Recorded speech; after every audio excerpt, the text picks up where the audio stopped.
So thoughts of World War II were right out of my mind. Thoughts of World War II out of your mind is fine.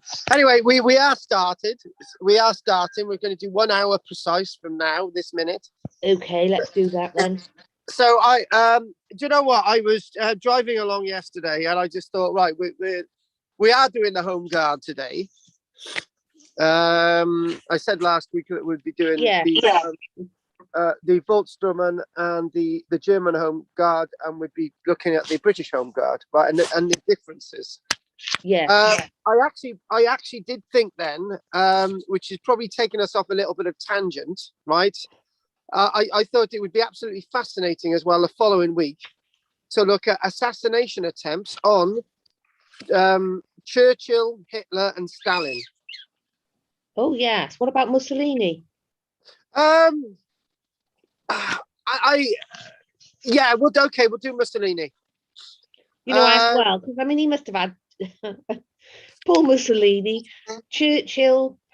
Who did you say? Stalin and Hitler. That's what we're doing next week. Okay, we'll chuck in Mussolini as well.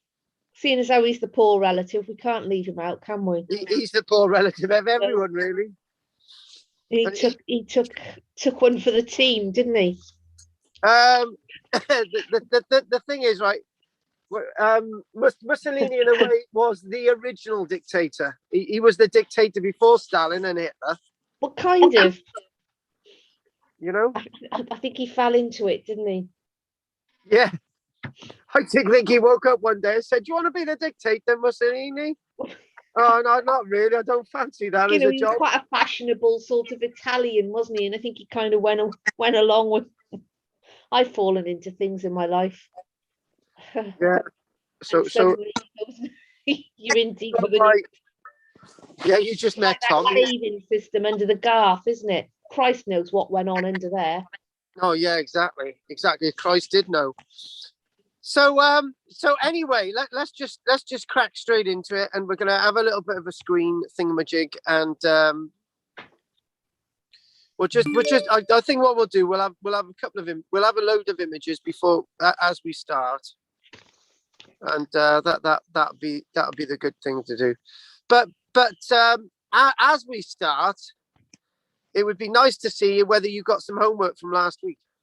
I didn't. I haven't done homework this week, so I went to Castle Fork and that place, didn't I? Taxwell, and my mind opened up to the underneath of the Garth Mountain, which I didn't know about. I just got to grab my my charger a sec. So 1 second. What have I got here? I've got book C. If I've got H, it might have home guard in it. HI.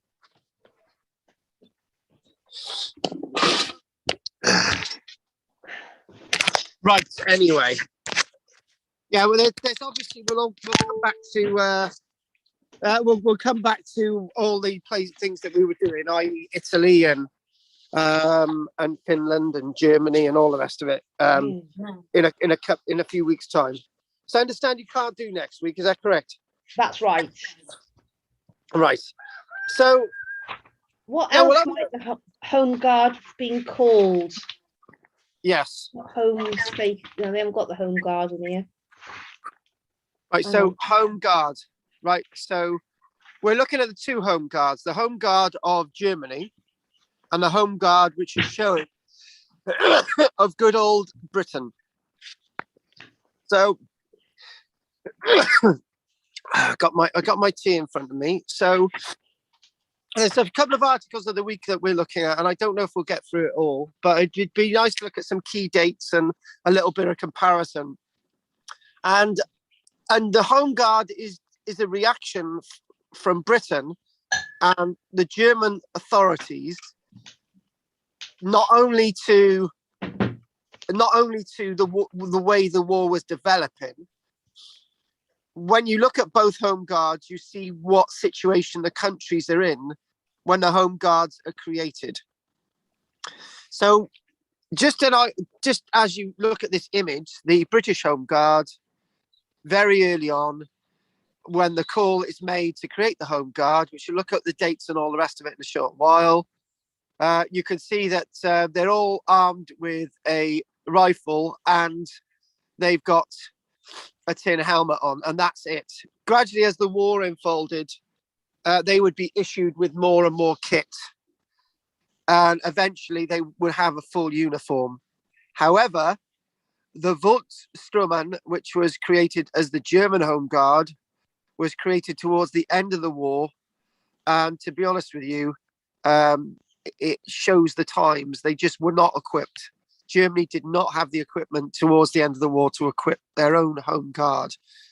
And again, this Home Guard being created at the beginning of the war in Britain, Germany creating their Home Guard at the end. It's said by some experts that if Germany had a Home Guard at the beginning of the war, but we don't go down what ifs and what buts in what we're doing. Okay. So I don't like doing too many what ifs, as you know. And what we then have is 1944. The German. And are these British or Germans? These are German. And the last picture that we were looking at, that was what? British. Okay. So British Home Guard, German Home Guard. Now, the clear difference between, if you look at this, they got hats, not helmets. And also, if you look, they're equipped with loads of different bits of equipment.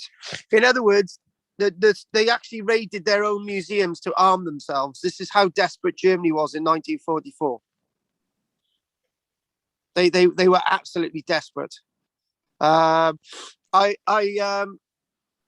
come across one of Hitler's speeches yesterday, and the last speech that Hitler gave to the Eastern Front, just outside the walls of Berlin, on the 15th of April, 1945.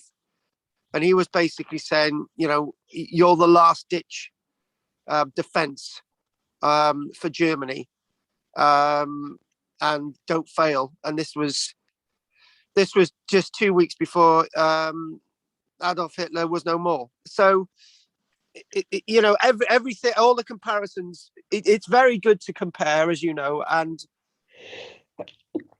when you compare, you can see the situations of both sides. So what I'm going to do, and actually what I'm going to do is I'm going to put I'm not a red herring in there, a throw you out image, right? And a throw you out image is this one. Now, this is actually quite a famous image. This is of, I'll tell you now, when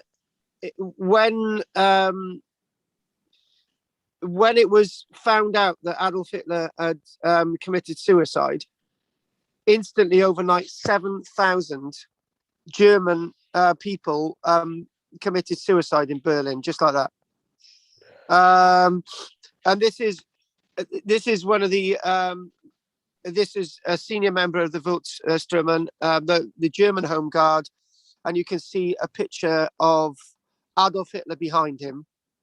And basically, this guy was this.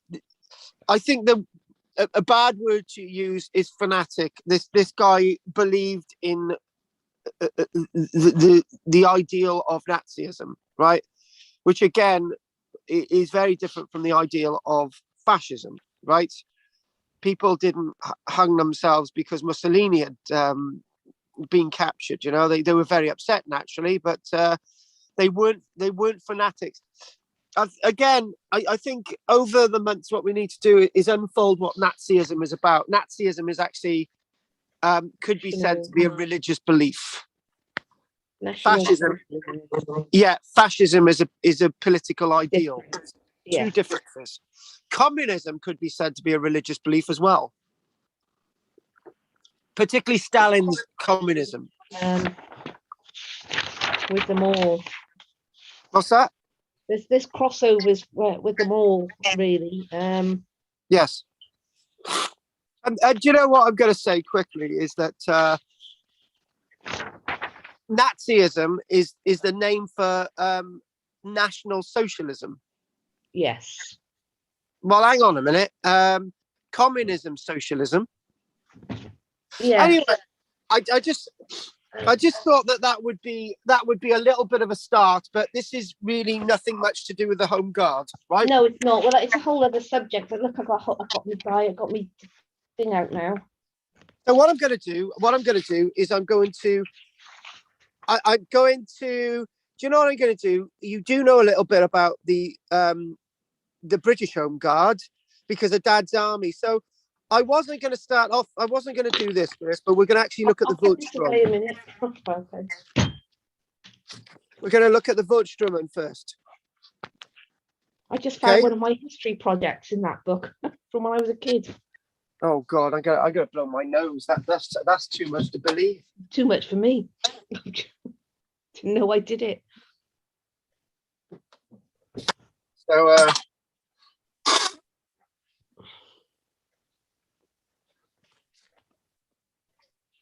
many people study the Second World War because it's close in history to our own. And I will reiterate what we said a few weeks ago. There are three different types of people who think about Germany in the Second World War. And if you start thinking about Germany in the Second World War, you are the Second World War. And I basically said that you're the type of person who believes that Germany should have won the war. And you're the type of or the second person, you're the type of person that believes that Germany shouldn't have won that Second World War. And you're the third person like me that knows that Germany couldn't have won the Second World War. Now, that's taken a long time to get to. And I'll repeat, I was a person who used to believe that Germany should have won the Second World War, but I didn't know what I know now. There's a big difference. And then people who feel that Germany shouldn't have won the Second World War are different from the people like me who know that Germany couldn't have won the Second World War. There's two differences between the two. Yeah. The person who believes that Germany shouldn't have won the Second World War are people who absolutely hate Nazism and the Germans, right? And the people who believe that they should have are people who love the Germans and believe in Nazism. So obviously I'm the third type of person who believes that Germany couldn't have won the war. So when we look at that now, I had to reintroduce that because it's got everything to do with the Home Guards. So let's just listen to some key facts. And maybe what you should do is have a line down the page, right? And compare the two facts, which would be really good. So German Home Guard, which is known as the Volksstrom, which is VOLK SSTURM. N or M? M. Can I just tell you? I used to have a picture, right? That used to say, "Mein Volk, mein Reich, mein Führer." So Volk means people, right? Reich, yeah, Volk. Volksstrom.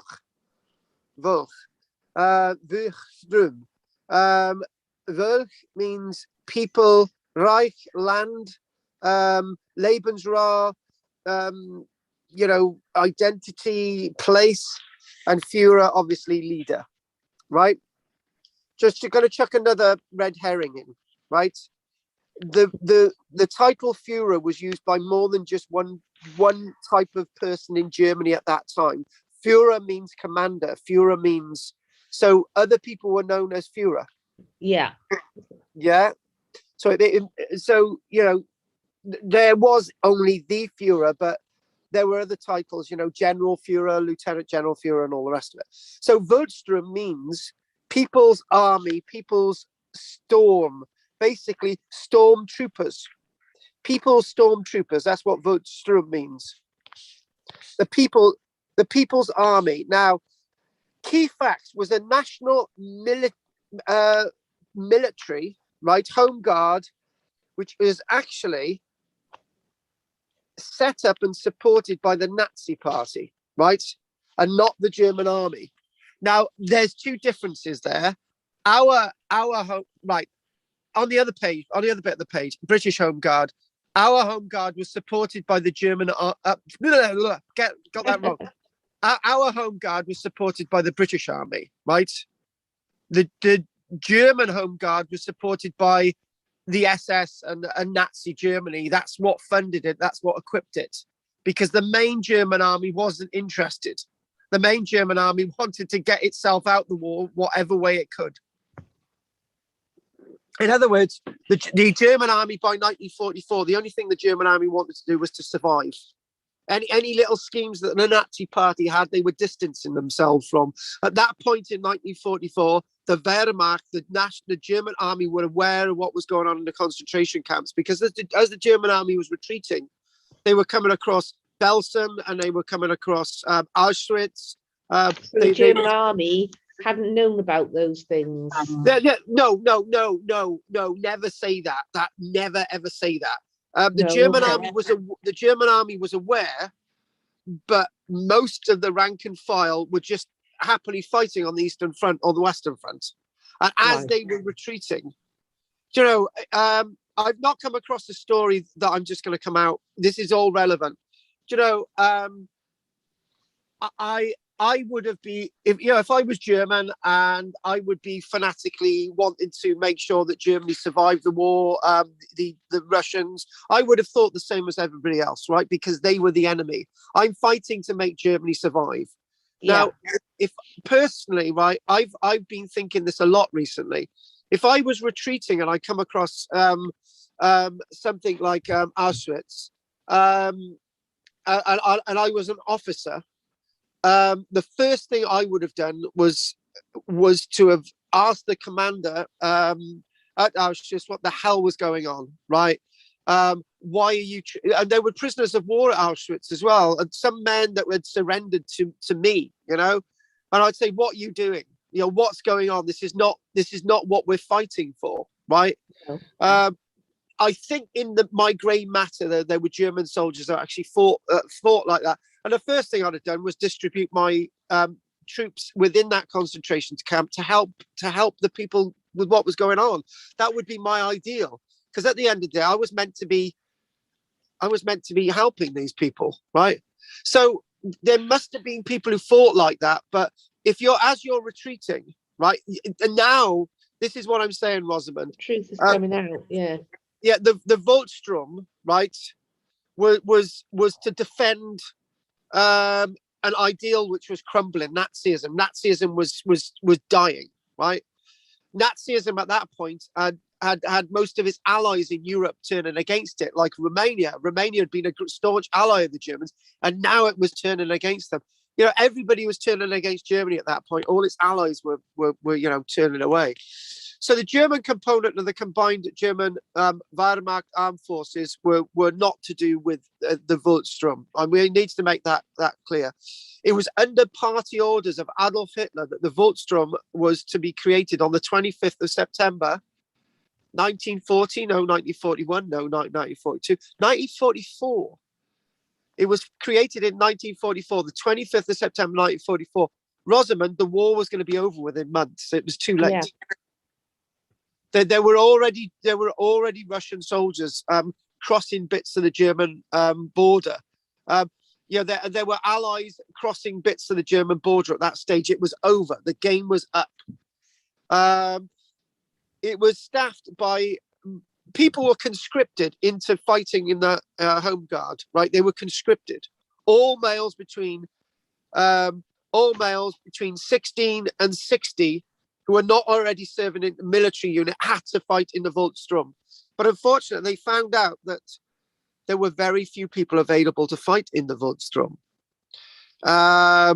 So what they had to do, they had to find anybody that was under 16 and over 60, because they couldn't fill the void. There was just nobody out there to full. The Volkssturm itself was indoctrinated by the ideas of Nazism, right? And actually, I must admit I'm sounding quite biased at this stage, and I need to stop.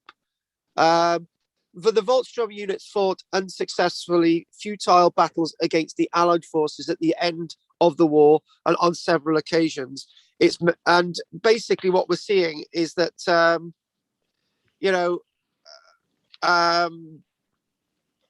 what we do see is that they were just a rabble. It was a group wanting, basically they were there as the professional German army retreated. This was the last line of defense.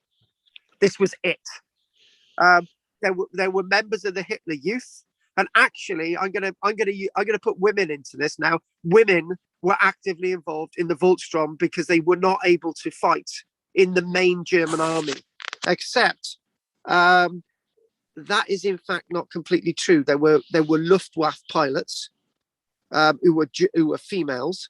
There were Luftwaffe test pilots. They were by the end of the war, German females were actually involved in the main German army. At this stage, on the 25th of September, females were joining the Voltstrom. So they tried to do, they were looked upon by the Wehrmacht as just a dad's army, and that's what they were. Its members participate, and basically as the war was being lost, the Voltstrom is said to have undertaken atrocities in areas that they were retreating into. So what I'm going to do now, I'm just going to show you a few images, some really nice images. Okay. Which sort of, but you know what I've done, Rosamund? I've actually really painted the Voltstrom as being a bad band. Well, I don't know about that. You've painted No, them I have. what No, they I were. have. No, what I at the end of the war, trying to defend their country, weren't they? Or the Nazi party. this is where we're going to go now. This is where we're going to go. So there were bad elements in the Voltstrom, but there were good elements. These good elements were people who had fought in the First World War. There were some boys in the Hitler Youth and girls in the accompanying Hitler Youth. They wanted to do something. They felt that they needed to help the normal everyday people in the street, just like the Home Guard were doing in Britain, right? Because we're looking at this in hindsight, and we know the atrocities. Yes. They didn't perhaps know the atrocities. These people, the lots of the Voltstrom were normal everyday people like you and me, right? We've done the negative side. Now we're going to do the positive side. They were everyday people like you and me who wanted to make a difference. They really believed they wanted to show themselves as wanted to make a difference. We'll just show you these images now, right? And God, I regret some of my bias then. It just come across too strong. I don't know why. I don't know where that came from. But anyways, so let's just Rosamund, I've come full circle basically. Right. Anyway, so here we go. There's a group there. This is everyday. This is everyday. An SS propaganda company photograph of Voltstrom. Only the men on the far left and far right end of the line appear to be uniformed members. So in other words, that guy on the right, I think he must be some kind of police officer who's decided to become involved. A couple of people on the end. This is October 1944. This is 1 month into Adolf Hitler, 15th of September 1944, calling for the Voltstrom to be created. I got to double check it. It was the 15th, wasn't it? Not the 25th. The 25th of September. Sorry, 10 days out. So a month on from the 25th of September to the 21st of October 1944. This is what the Voltstrom looked like. Now, remember, the war's going to go on to November, December, and you've got January, February, March, April, May. So, in other words, there's 7 months, and the war is basically going to be over. Yeah. So, this photograph depicts the disparity in age between the members. On the left, a man of 50, and a boy on the right of 15 or 16 years old. They are part of a defensive line. And you can clearly see that they are of two completely different age groups. The uniform of the boy on the right doesn't even fit him. It's too big. And that was probably out of a locker room somewhere that somebody said you can have this, or the guy who owned this is now dead. Yeah. There you go. They're defending the River Oder. Right, the bridge in the distance hasn't been blown yet, but they're defending the River Oder. This is in February 1944. The Voltstrom commanding officer saying, "Look, boys, it's okay. It'll all be fine. You can, you'll be able to do something for your country." And they believed it. And in fact, these were the only guys who actually believed that they could do something now. And the speech that Adolf Hitler made on the 15th of April, his last speech on the Eastern Front, right? That speech portrayed the fact that he by that stage he believed the war was over. You could tell in the speech, but he was saying you've got to fight because the Russians are on their way. They're raping your wives and your daughters and your grandmothers and all the rest of it. Now, I've been looking into this, and what I'm seeing is that those things did take place, but who wrote the history? The Allies wrote that history, and I need to look a little bit more into that before I can believe it. Two members of the Volksturm surrendered to British troops near Bolsholt on the 28th of March 1945. Now, the Volksturm were not meant to surrender. These were the last-ditch attempt. Adolf Hitler was praising the Voltstrom in his speech on April the 15th, and he was saying that the Voltstrom will not surrender, they will not buckle, right? But these were not trained soldiers. There was no chance that they could be trained. It was over. They were being trained by the SS. Now, the SS, the SS with the fanatical wing, as we know, of the Nazi Party. They were the fanatical side of this whole thing. Anyway, so some nice images of the Voltstrom there, just to give you an idea of, and what we don't want to do. Let's get some more core facts in there. Let's just try and just get you some information out there this week. So they were actually disbanded formally on the 8th of May 1945. Now, that's a really interesting point. Now, the Voltstrom, Adolf Hitler's wanting the Voltstrom to come into place on the 25th of September 1944, but they're not in force. They're not formally founded until the 18th of October 1944. They're not really involved into set units. Right, so that image that you've seen earlier on the 21st of October, where they're lined up, they have been established for just under a month. They're formally marching out there to go into battle on the 18th of October. They weren't ready. They didn't have the training, and also those that were involved in the Voltstrom, who were senior, who were like. Who had fought in the First World War. They had fought in a different war, Rosamund. The First World War was different. It was a war of defense, and that's it. This war was a defense. This war was a war of absolute, absolute to die to the death. And actually, I read something the other day, right, that that the Russians had an equivalent of the SS. They had several equivalents of the SS. And when those two groups got together on a battlefield, nobody was left alive. They would butcher each other. They would tear each other apart. And the normal Russian and German soldiers would look and think, what the hell are we involved in here? This was the thing. When Russian soldiers and German soldiers saw these elite soldiers, they're not elite, right? They're fanatics. When they saw their fanatical soldiers fighting each other, they would just go to the sidelines, because if they got involved, they would be dead as well. The ceremonial chief of the Voltstrom, for the first time of mentioning him in these presentations, is Joseph Goebbels. Now, Joseph Goebbels was basically a politician, right? Joseph Goebbels was he was he for a very short time. Joseph Goebbels, between the 30th of April 1945 and the 1st of May 1945, was the president.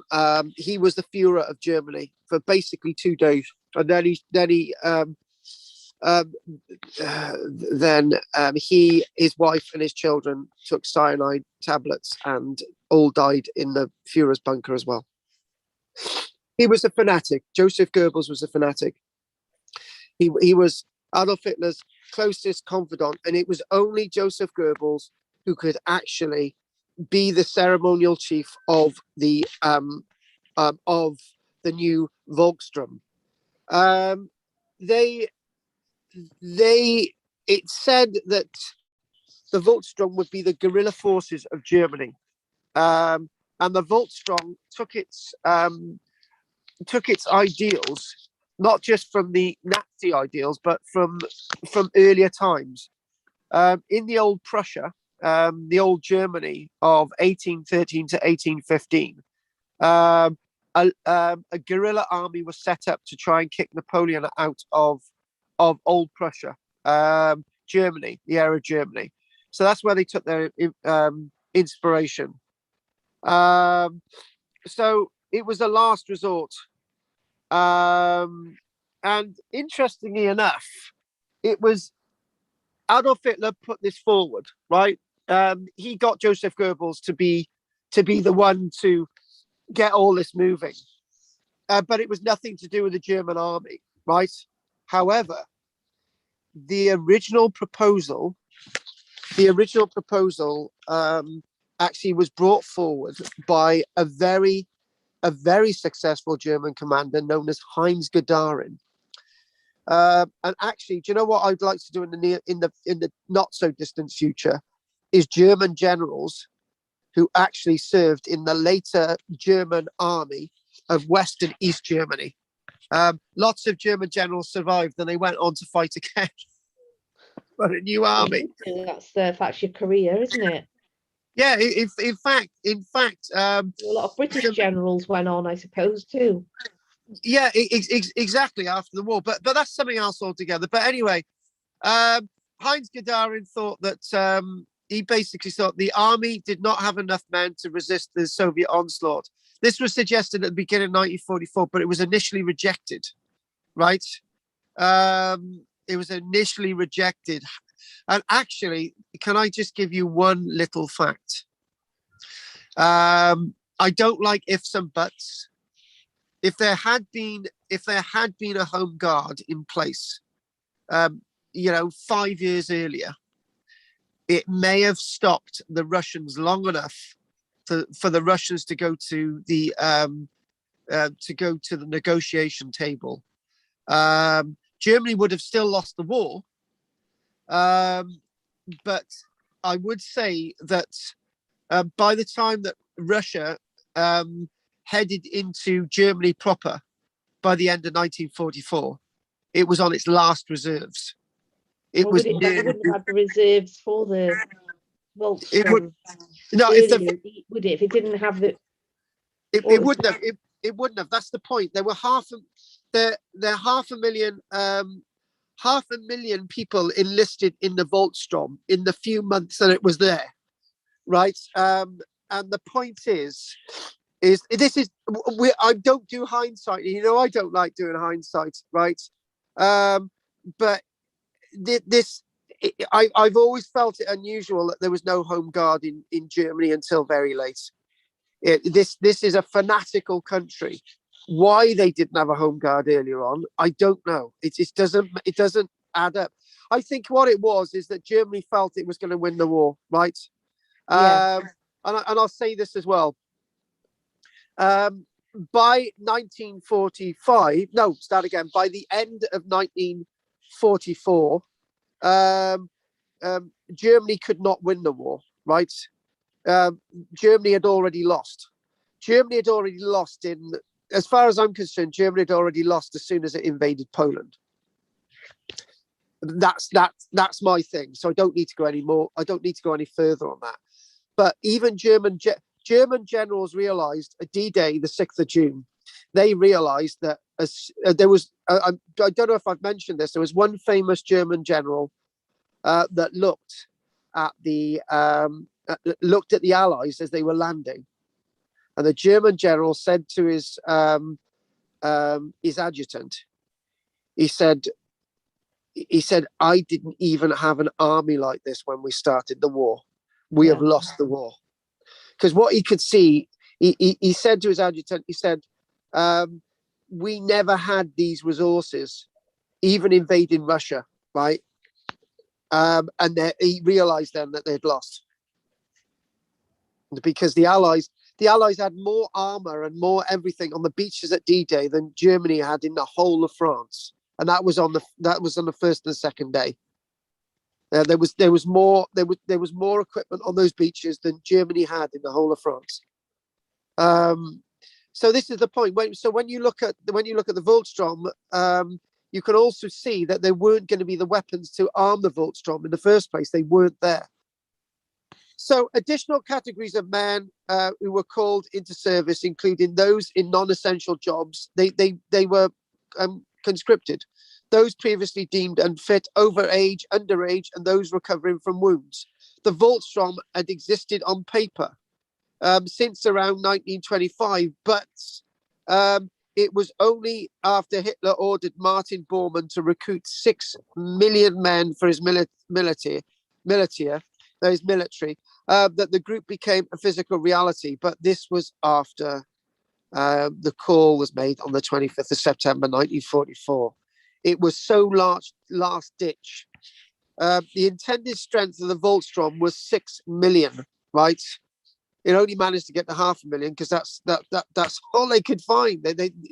That's all the arms that they could give them. Other than that they would have been pitchforks. The Wehrmacht generals saw the Voltstrom as just being I don't know. They gave them no respect. They just thought, we're fighting with the dregs of what we've got. We're fighting with tanks, and they're fighting with basically guns that have come from a museum from the First World War without ammunition. How are you going to fire a gun from the First World War without ammunition? Do you know what I mean? There was these types of problems. But the propagandists for Joseph Goebbels in the cinemas showed the Voltstrom as a really important army. And it was going to be it was portrayed as what was called as a Volksmeinstraft, which Volksmeinstraft is basically Volks, Gemein. That's the second element, and then the next element is Schaft, and that was basically an army. This is against Nazi philosophy. This was an army of all differences in social status, origin, age, to unite all peoples on the basis of race. It was the service framework for members of the local community who had been raised together and lived side by side and now bore arms together in order to defend the community. That's quite a mouthful, but it was basically the end of the war. It was now total war. Britain was on total war more or less when just before, my granddad was involved initially as a civilian working at RAF St. Athan. We knew it was coming. Germany caused the war, right? They caused the war, and it was just they didn't realize what they were doing. No. So this was a fanatical ideal, and here we go. This is basically on the 25th of September, the People's Army. Hitler issued the orders, and it was basically here we go. Experience in the East has shown that the Voltstrom emergency and reserve units have little fighting value when left to themselves and can be quickly destroyed. The fighting value of these units, which are for the most part strong in numbers but weak in the armaments required for modern battle, is immeasurably higher when they go into action with troops of the regular army in the field. I therefore order, when the Voltstrom emergency and reserve units are available, together with regular units in any battle sector, mixed battle groups will be formed under unified command, so as to give the Voltstrom emergency and reserve units stiffening and support. So what he's actually admitting that the Voltstrom are no good by itself, but with the main regular army, they can do something. But the regular army didn't want them because it was going to be in the way, right? So they were left behind to they were left behind to sort of try and do something. Now, this is an interesting fact that as a woman you're gonna take to. On the 12th of February 1945, Nazis conscripted German women and girls into the Voltstrom. Again, it was too late. Girls as young as 14 years were trained in the use of small arms, Panzerfausts, machine guns, keep the Panzerfaust there, and hand grenades. And this was now the turn of the women to do something. Again, I keep repeating, this was too late. And actually, as somebody who's actually researching the terrible nature of these rapes and trying to make sense of it, I actually believe that if women had been trained early on in the war, lots of that could have been prevented. Yes. If it happened to such a degree. Now, again, that's going to be a lecture for the future, and we need to build up to that. Okay. Now, I'm going to show you what a Panzerfaust is. I got the thing on Wikipedia, right? And this is basically an anti-tank weapon, right? That was easy to use. And we're just going to show you it now. And a Panzerfaust. It was just basically an anti-tank gun. If you could stop the tanks, you could possibly stop the Russian army. This is what they believed. And what we're going to do, we're going to go on to the Dad's army, our Dad's army. I just want to show you this now. And if we can always come back to, that's what a Panzerfaust is. Okay. It is basically a stick with a trigger, firing, firing a bomb at the end, basically a hand grenade, an aerial hand grenade. It's said it's an armor fist, a tank fist. Was an inexpensive single shot, recoilless German anti-tank weapon of World War II. In other words, it fired and you dropped it and you ran away. It consisted of a small disposable dropped it and run away pretty damn quick. It doesn't look very efficient, does it? They actually were. They were. It might work, but what? But you could only use them once. And if you didn't fire it right, then it would just not do anything. Aim and fire. Actually, they were very good in the hands of children, not in mainland. Yeah, so yeah, you are right. They would have been inefficient.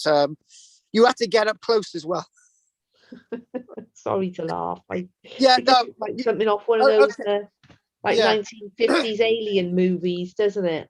It is. You had to get up close to fire it. In other words, you had to get more or less in front of the tank to fire at the tank and run away. You'd basically be brown bread, wouldn't you? Well, if you got it off right, you might die at the same time the tank blows up. In other words, you're a kamikaze. It consisted of a small disposable preloaded launch tube firing a high explosive anti-tank warhead, was intended to be operated by a single soldier. The Panzerfaust's direct ancestor was the similar small warhead, the Fonsen Potron ordnance device. The Panzerfaust, whatever that is, you leave that for another day. The Panzerfaust was in use from 1943 until the end of the war, continuing to see service outside Germany for a number of years. So these types of things would be brilliant in the hands of the Viet Cong when we look at, you know. And there you go. It cost 25 Reichsmarks to create, which was, I think, the average wage of somebody was about 40 Reichsmarks a week. So, in other words, it was quite relatively cheap. And there, yeah, it looks it. And basically, just 8.25 million of these were created, right? And it was a length of about a meter, so perfect for a child to fire. Oh, so what we're going to do, I want us to look at our dad's army now, and let's just sort of stop sharing. So, okay, we'll just quickly wind up on this now. We'll quickly sort of wind up. So, it was so in other words, from this sort of Voltstrom's inception until the spring of 1945, there was something else going on behind the scenes, right? Just quickly. Himmler and Bormann, two senior Nazis within the government of Adolf Hitler, engaged in a power struggle over who controlled the Voltstrom. And there was basically, Himmler argued that he should control the Voltstrom and use them for his purposes, and Bormann would use them for his purposes. Himmler believed that they should be used for internal security and so on. And Bormann believed that they should be used as a last-ditch fighting force, which is what Adolf Hitler wanted. And because they had this power struggle, not one knew where the other one was going. So that caused a bit of a problem. Listen to this. You know, we mentioned Mussolini quickly. Yeah. When Mussolini saw the Voltstrom being created, right? It was believed that they should do something in Italy towards the end of the war. Except there's no evidence to say that it ever happened. It never happened. No. Yes, it was going to be in the hands of Mussolini's son, Vittorio Mussolini, who actually survived the Second World War. Right, okay. So in other words, we've had a little bit of a look at the Voltstrom. Now I want us to do Dad's army. We're going to look at our comparison. So let's just get it. On the other side, just do some facts and figures. So here we go. Our home guard was extremely successful, and it was a very serious fighting force. And so there we go. There's our dad's army. And what we're going to do, we're going to go to an article of the week. And there's lots of. So in other words, there we go. There's Dad's army, but our home guard. As you can see, the first thing that you can see, even in the TV portrayal of the Home Guard, they're all equipped. They've all got uniforms. And even in Dad's army, when, they act as a load of nincompoops half the time. And I love Dad's army. Oh, they're great. But the one thing, Rosamond, right, they all had weapons. Yes. They all had uniforms. And I know Captain Mainwaring, and you've got Clive Dunn and all the rest of it. There was some discipline, right? And that's even portrayed in the TV series. So we'll give the TV series an up positive for that.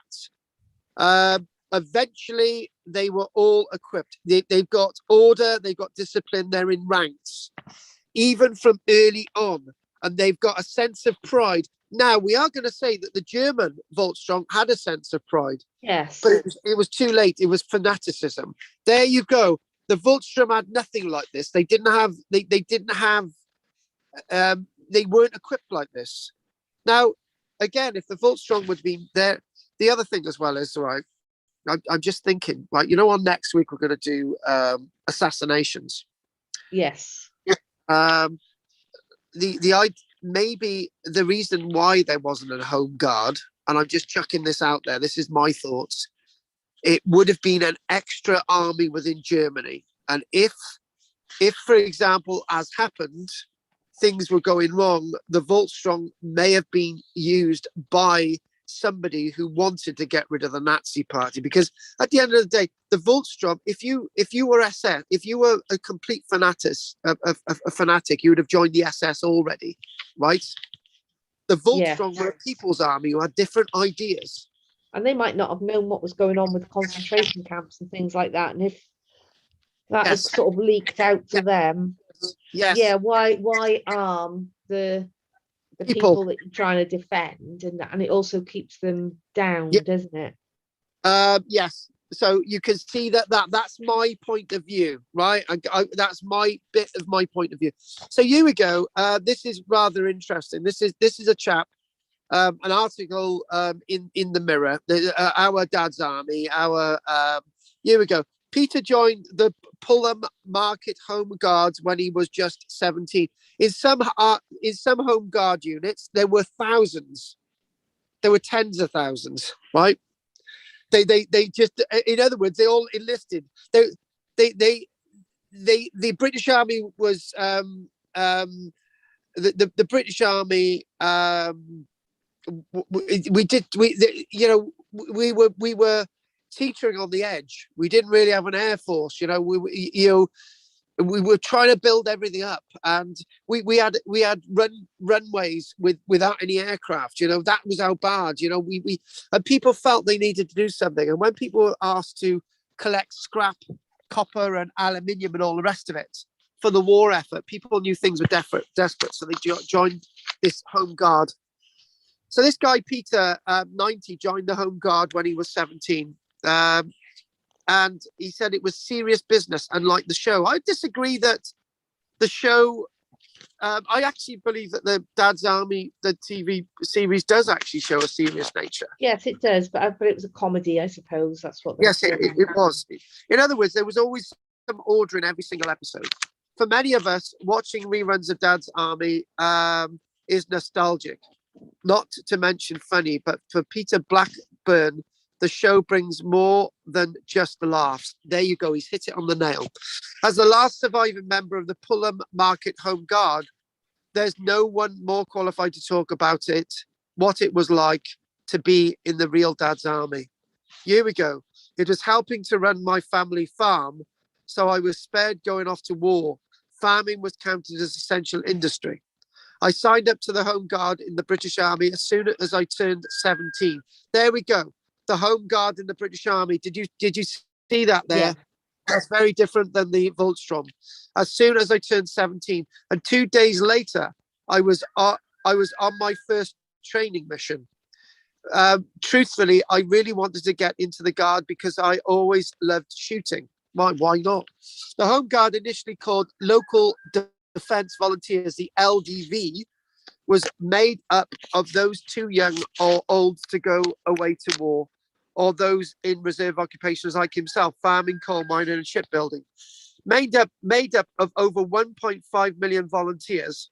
Their role was attempt to slow the advance of the invading Nazis to allow Allied forces a chance to regroup or to protect air bases, factories, and Coast Guard areas. Exactly what the hit sitcom was all about, right? So in other words, there we go. 1.5 million. The Voltstrom was 500,000. There's a big difference. There we go. Look at that. Look at those beautiful uniforms. We haven't seen anything like that in the Voltstrom. They're all organized. This is what the Nazi belief would have loved. Hang on a minute. This is what hang on a minute. Just gone off on that there. Hang on. This is all order. This is what, but this is in Britain. This is not Nazi Germany. This would have been Adolf Hitler. There's talk of Adolf Hitler knowing about, we obviously knew about this army, and he basically said, the British are just a load of people involved in a Dad's army. The joke, the laugh was on him, because it would be something that he would come to regret. At the time, there was a genuine fear that Britain was going to be invaded. I can just hear the chap in charge saying, "Now, boys, the Germans are coming. They're coming, all right.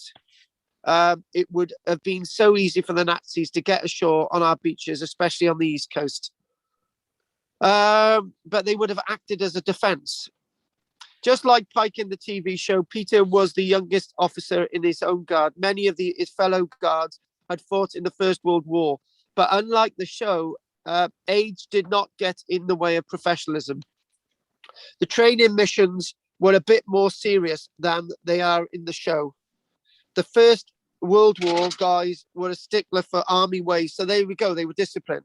And everything had to be just so. When we drilled, we did it properly. My first training mission had real machine guns. Real machine guns, Rosalind. Yeah. So we had no choice but to take things seriously. As a young lad, I found it very exciting.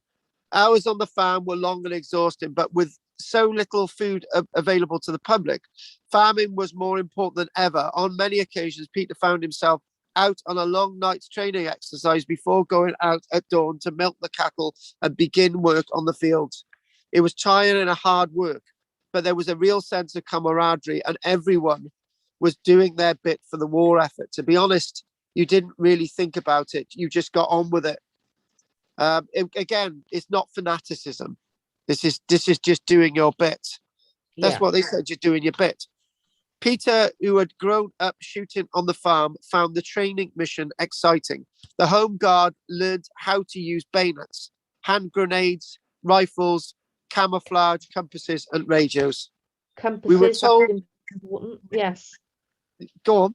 All of it. Yeah. Very important. All of it. Very important.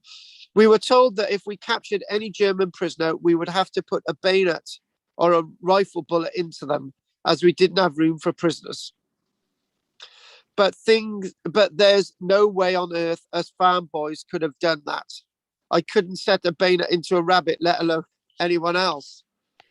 Talking of that, didn't we have prisoners of war here in Bridgend? No, Where we had prisoners of war in Barry. were they caught? Who were they caught by? Not the Home Guards. No, these were rounded up by our troops. They were prisoners of war that we were capturing throughout the war. Where from though? They were shipped here, were they? No, they were shipped here. They were Italian prisoners of war. They were actually Russian prisoners of war that we'd captured before Russia became our ally. They were German prisoners of war. Everything. We had an Italian prisoner of war camp up on the north of Barry. We had a German prisoner of war camp as well. We had a German prisoner of war camp in Bridgend. There were lots of them. But there were the thousands. Home Guards didn't run those. That was run by the army. No, they were. They might have been. They might have been, but guarding the fields as the German prisoners of war were used to on the farm effort. Basically, lots of Italian and German prisoners of war were just basically said, right, if you run away, right, that's it. You're going to be put into a high security camp. But if you just work on the fields, right, you that's can have okay. a nice war.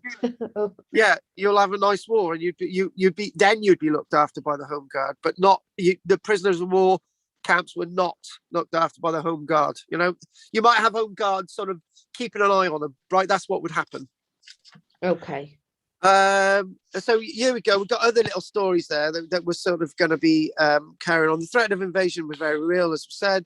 The air bases hadn't been used for aircraft since First World War, but it was being used to store bombs. So in other words, they were there doing important things. The Germans knew this and kept trying to blow up our supplies. So they were heading over bombing.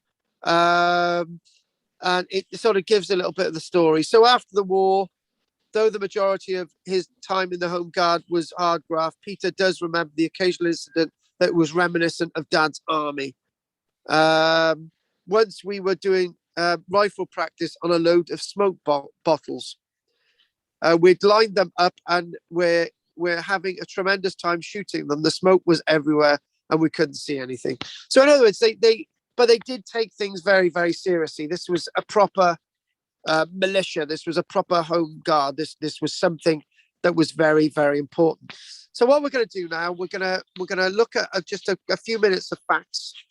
Is Stav with you or Yes, no? he's with me. Yes. Okay, what we'll do, we'll do a few of facts, right, and then we'll call it quits. Okay. Let's just do a few facts on the on the home guard. So 1.5 million were enlisted. They weren't conscripts. They decided to do it because they wanted to do something. So 1.5 million. Operational service between 1940 and 1944. And basically, and the home guard were basically everybody that we described: too young, too old, and those that couldn't go into the regular army because they had essential services.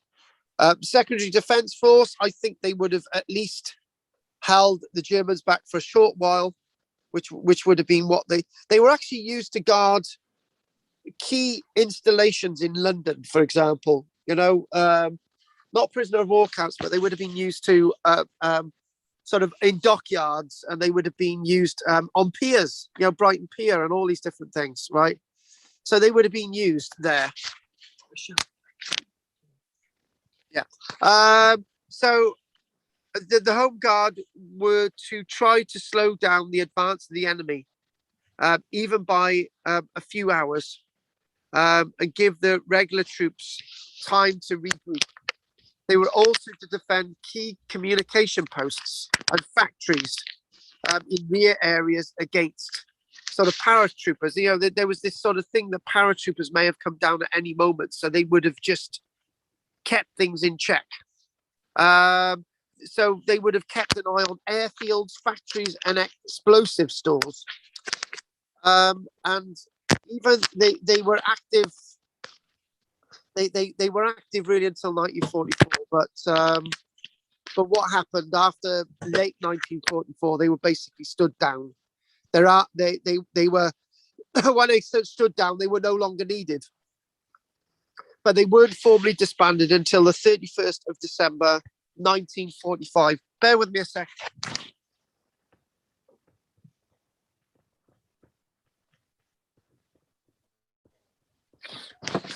They weren't disbanded until 8 months after Germany surrendered on the 31st of December 1945.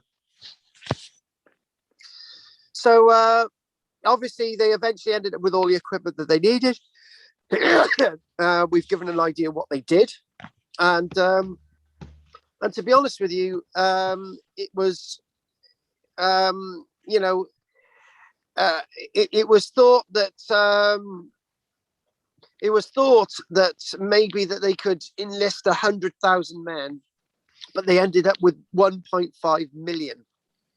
So that was massive. Yeah. And they were organised into 25,000 platoons. That's 25,000 units. Yeah. And a platoon would have between 25 and 30 men in it. 25 and 30 men in it. So it would be the I don't know, it would be the it would set up like 1,200 battalions. So it'd be the Barry battalion, made up of, say, 2 companies. So there were 5,000 companies across Britain. And those 2 companies would have individual platoons. So you might have the I'm not, just as an example, I don't, this is not right, but you might have the Barry battalion with 2 companies made out of a number of platoons, East Barry and West Barry, with this platoon for the docks and that. So this is how it was organised. Yeah, so it was a good force that we had there. Yes, and finally it had, and they were all given what was called an Enfield rifle, an M1917 Enfield rifle. So that they had an Enfield rifle, and there would have been a Lewis gun, that you know, a Lewis gun that we see that they have in Dad's army. They were eventually given grenades and stick bombs and eventually full uniforms. This is the point. And they were sort of taught guerrilla tactics to take out as many Germans as possible if the Germans actually landed. There were actually other roles and so on, but they were there to do whatever they could to defend Britain. And even there was even some concealed in little bases around Britain. Now these were the ones who were actually taught not to take any prisoners. They were the extra auxiliary units. There would be hideouts in the mountains and all over the place, and these auxiliary units would undertake guerrilla war trained in very terrible techniques if they come across any German soldier. So on that note, what we'll call that a day. Are there any questions? Well, it'd be interesting to do the prisoners of war in Britain, wouldn't it? One time. Yes, well, it's quite a big subject. Well, it's a massive subject. It's so huge, it's unbelievable. So yeah. So any questions from you this week? Well, no, that was interesting. A really good comparison. Well done, us, eh? Yeah, well. And the other point I would make, there's something else I was thinking, right? The French didn't have a home guard because they were invaded too soon. The French didn't have a home guard. We've already just established that Italy didn't have a home guard. In other words, the only country in Europe that I'm aware of that had a home guard was actually Britain and Germany. Yeah, but Britain's stomped all over Germany's, didn't it? Yeah, it did. Completely stomped. So next week we're going to be looking at assassination attempts, which is rather important. Yes. Maybe you should look at the film The Eagle Has Landed. Okay. Oh, Tom will like that. Where it's a spoof about an assassination attempt on Churchill, Winston Churchill. Oh, right, okay. I can't spell assassination now. Assassination attempt on Churchill. Okay. Yeah, I'll just give you a bit of background on this. Hang on a minute, just sort of. Oh, and I didn't do Mum's Army either. Oh God. There was just quickly mention we got to do this, right. There was a women weren't seen to be involved in the local defense volunteers, but there was a women's home defense organization. Women were actually trained to fire weapons. But unfortunately, in November 41, women were banned from involvement in the Home Guard, but women wanted to do something. So there was an unofficial women's Home Guard. There was part of the Women's Voluntary Service, which had 50,000 women who were uniformed and armed. 50,000 by late 1942. So there were 50,000 out of the 1.5 million that were actually women. What was it called? Women's Voluntary Defence Organisation. Yeah, basically, women continued to be attached to the force in order to provide support services. However, there were 50,000 women that secretly were involved with Home Guard defence. Now, but by April 1943, the government had changed its mind. They decided that they would have women enrolled in the Home Guard. April 1943. And there was a woman. There's also this was then official. April 1943. There was a woman's Home Guard. And by here we go. 1943. 30,000 women had enrolled a year later. It wasn't a massive force, but it would have been enough women to actually assist. Yes. So women form part of the 1.5 million members that were actually the Home Guard. So the women did eventually actually take part. And there's a new film coming out as well about women Home Guard. Well, that'll be good. Yes. So happy days. Great. There we are. Another Saturday morning. Well Isn't spent. it? The vault strong, done and dusted. Our Home Guard done and dusted. Yeah, interesting. It certainly is. It certainly is. Hey, and look at this now quickly, just to sort of show you this image. You've seen these weird things in Dad's army, right? This is a makeshift weapon. I just think it's a practice tool, but More lethal than that tank thing from the Germans, isn't it? yeah, I think if this can't be real, but obviously it's like a Dad's army thing, so